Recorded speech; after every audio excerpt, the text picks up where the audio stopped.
I'd like to add a column. I want to move this up.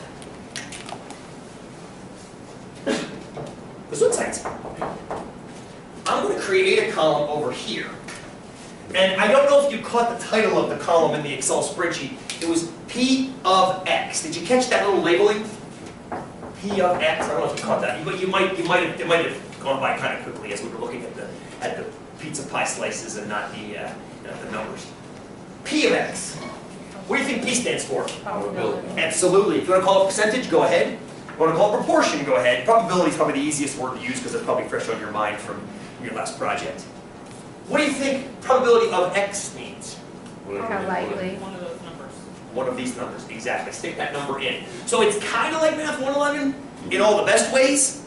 So as the logic is like taking a number, sticking it in for X, but it's awesomer than Math 111 because it doesn't involve things like inverse functions and all that crap. You just take a number, stick it in, and evaluate.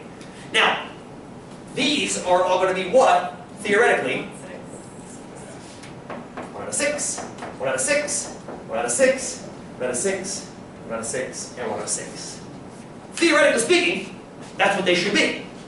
And the beautiful part about this is we could have arrived at that before even rolling the dice, couldn't we have? We don't have to roll the dice to get that result. You just pick up the die. I mean, Austin had it figured out in 15.5 seconds. It's like it's a random number generator. 6 outcomes. And now we grow up with these. Yes, we grow up with these. But do you see how sometimes that won't work? I can predict the weather in Central Oregon using this die, which is actually fairly accurate. But it's either going to tsunami, 4 feet of snow. hurricane, 4 feet of snow, South Sister erupts, Mount St. Helens erupts, beautiful sunny day. So there's a 1/6 chance of Mount St. Helens erupting because there's 6 sides on this die. Roll the 1, please. Of course, the problem with that logic, because it's, I rolled, what was the one? The 1. That was a tsunami, wasn't it? No, that was a sunny day. Oh, that was a sunny day! Got it. See, I lost track of it already. But the idea is, we can do this here because that's how that's set up. But most of life is not set up like that. You have to actually gather these percentages through statistical analysis. More on that on Tuesday. Lauren, answer that question. My question was, will our average stay the same? Let's find out. That's a fantastic question. With your permission, I'd like to crunch the average manually before going straight to the machine. We haven't done one of these averages by hand in a while, and I think that's okay because we have done it by hand in the past, and I think we've gotten away from that because there's no need to do it by hand. But I would like to do it by hand right now to answer Lauren's question, to revisit the idea, because what kind of an average is this going to be? Starts with a W. Weighted. It's a weighted average, isn't it?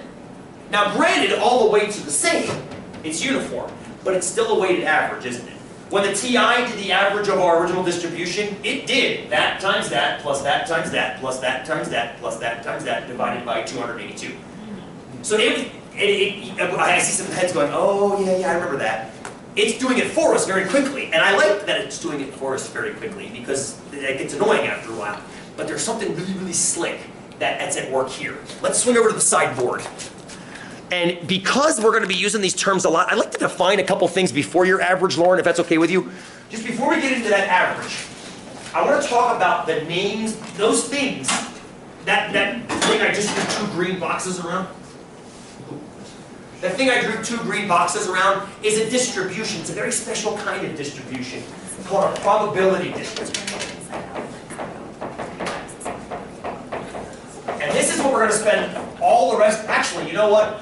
This is the rest of the course. I mean, we're introducing the last 4 weeks of the course right here with this idea. Everything we do from this point on is this in some way, which is kind of important. It's probably the most important topic of this course. So I'm glad we spent like half the course in it. It makes me kind of happy. Rather than just rush through it in a day, I'd rather spend 4 weeks in it and flavor it with different scenarios when necessary. From car insurance to IQ scores to pregnancy lengths. I mean, take a look at all of those via this tool. The simplest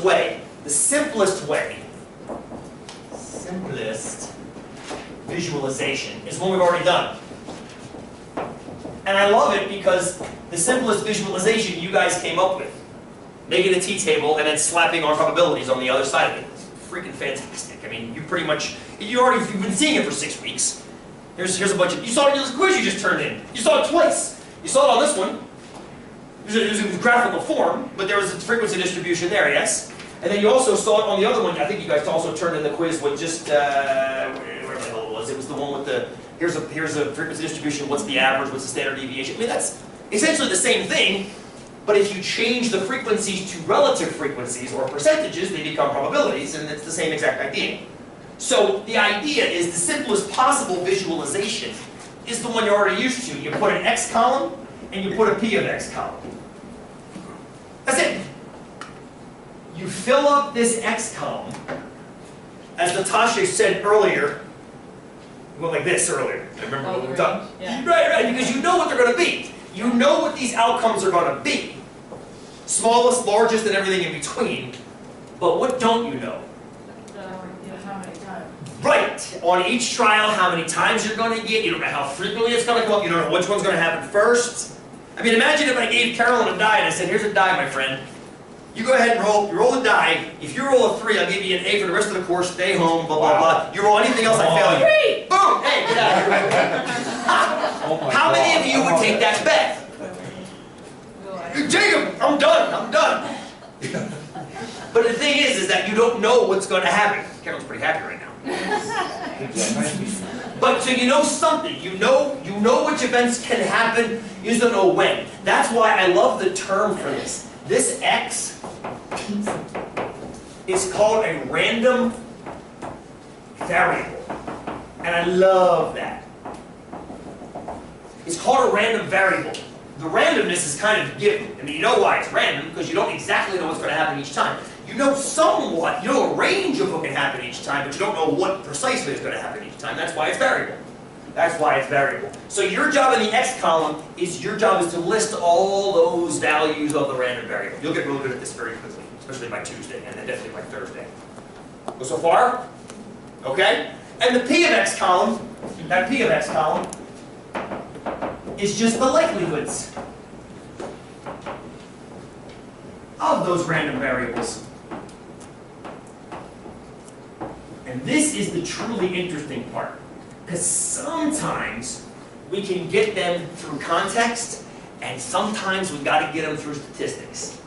This is why Math 244 exists in a lot of ways, is once we push past either A, being able to simulate using perfect random number generators, or B, collecting data that either I give you or we get online. What if we want to collect our own data? Our own study? What if we want to know what's the percentage of ground cover with Forbes in subplot blah blah blah? I'm using terms I don't really understand now. If you're in the natural resources program, what percentage of the ground is covered in Forbes? No, well, historically, maybe it's 27%. Has it changed? Maybe it's less now, right? Maybe it's less now. You better go out and collect a random sample and check it. Well, now all of a sudden, it's not as easy as just putting 0.27 in there. You got to check that, go get a number, slap a margin of error on it. So that's the fusion of statistics with probability.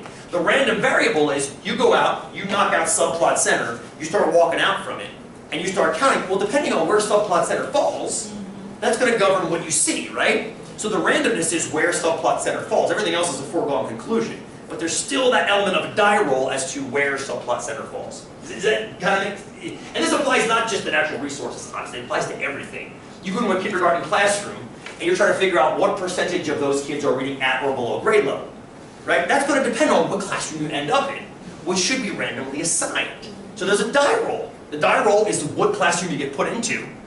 The result, the foregone conclusion is, okay, now that I'm there and I've defined at or below reading, I can just simply count. But there's still some randomness in there, right? As there should be. Otherwise, you're going to get biased results, and you don't want that. You don't want biased results. Good. Make sense? Okay. Now, let's calculate Lauren's average using our new distribution idea. Okay, so I'm going to slide. I'm going to do this. I'm going to slide this over. Let's just do this. We're going to see how it compares. We're going to see how it compares, and we're going to come back to this. So this was the sample data, right? 3.5, 1.7. 1/6 all the way down to 1/6. Turn the camera to. Now what I'd like to do, friends, if it's okay with you guys, we got time, do it by hand.